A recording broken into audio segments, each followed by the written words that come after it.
Attenti alle donne, di Armando G.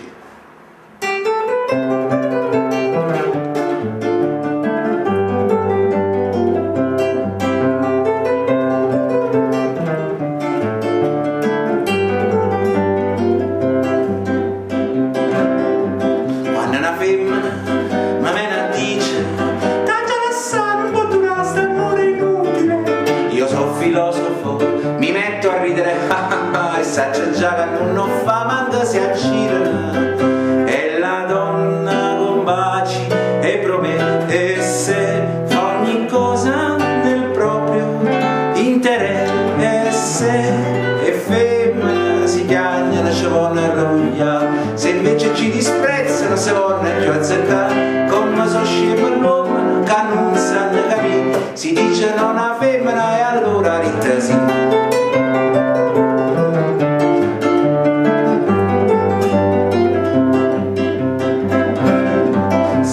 Giovane,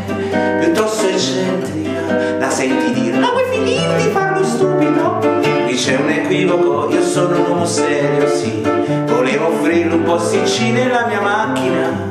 uè, senta macchina e più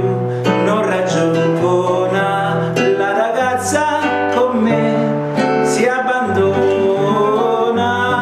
ero velocinda ma è bene a strafugare, e dopo tutta l'anguila si lascia compagnia, giunta alla casa e l'11 confida alla mamma, mamma ho trovato un giochero e un giocare papà.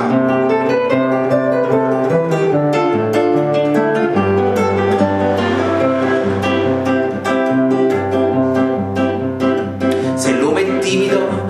piuttosto ingenuo, a donna sa come da fa poco te cogliere, ma c'hai difficile toccare, è impossibile, vieni a parlare con la mamma, si può concludere, c'ho una casa in corredo e lo zio Casimora, ogni cosa è dominio.